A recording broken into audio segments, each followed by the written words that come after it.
তো আমার আসলে গল্পের যে ব্যাপারটা নির্জন গল্পটা হচ্ছে তো আমি যখন ওনার কাছে শেয়ার করি তো গল্পটা নির্জন লেখে।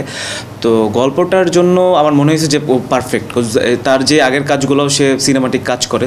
তো ওই ক্ষেত্রে আমার মনে হয়েছে যে না, গল্পটার জন্য ও পারফেক্ট। আর আরোহী তো ভালো মোটামুটি অ্যাক্টিং করে, তো এই কারণে মনে হয়েছে যে না, ও যেহেতু অ্যাক্টিং ভালো করে তো ওকে ওকে নেওয়া যায় আর কি। তো সব কিছু মিলিয়ে আর কি ওকে নেয় আর কি। শুরু থেকে শেষ পর্যন্ত যেটা হয়েছে, আমরা নাটকটা যখন আমরা নাটকের গল্প নিয়ে যখন চিন্তা করি তখন চিন্তা করি যে আসলে শ্যুটটা কোথায় করা যায়, তখন দেশের বাইরের প্ল্যান করি। তো দেশের বাইরের প্ল্যান যখন করি তখন আমরা দেখি যে আপনারা দেখবেন যে আমাদের সিনিয়ররাও দেশের বাইরে গল্প করে। তো আমার আসলে মনে হয়েছে যে না, আমার একটু ডিফারেন্ট কিছু করতে হবে। আমরা দেখি যে যারা দেশের বাইরে গল্প নিয়ে যায় তারা হচ্ছে গল্পটা দেশের বাইরেই শেষ করে ফেলে, সেটা বাংলাদেশে আর কখনো এসে শুটিং বা বাংলাদেশে কোনো সিন বা পার্ট এটা রাখে না বাংলাদেশে।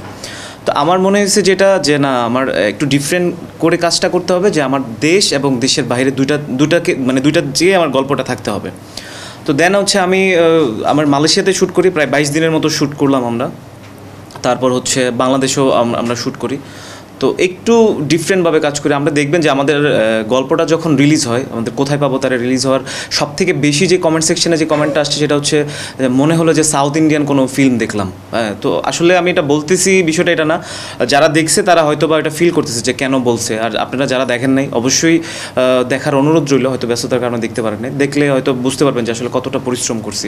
বেসিক্যালি এটা আসলে নাটক বলা যায় না, এটা একটু ফিল্ম টাইপের, মানে একটু ফিল দেওয়ার ট্রাই করছি আর কি। এটা একটু আপনি দেখবেন যে আসলে আমি আমার যে ব্যাকগ্রাউন্ড বিজিএম মানে ব্যাকগ্রাউন্ড যে মিউজিকটা, এটা পর্যন্ত একটু মানে দেশের বাইরের একটা কান্ট্রির সাথে মিলিয়ে আমি ট্রাই করছি, যেন একটু সাউথ একটা ব্যাপার যেন দেখা যায়। আমি একটু নতুন কিছু ট্রাই করছি। এবার নাটক বলতে পারবে না, যেহেতু আমি 1 ঘন্টা প্লাস কন্টেন্টটা ছিল, তো এটা নাটক কোনোভাবে বলতে পারবে না। আমি সিনেমাটিক কাজ করেছি আর কি। আমার হচ্ছে যে এটার ফ্রেম বলেন, এটার সিনেমাটোগ্রাফি বলেন, তারপরে ব্যাকগ্রাউন্ড মিউজিক বলেন, এডিটিং বলেন, এই টোটাল যত কিছু আছে সব কিছু একটু ডিফারেন্ট। এটা আপনার নাটকের মতো বলা যাবে না আর কি।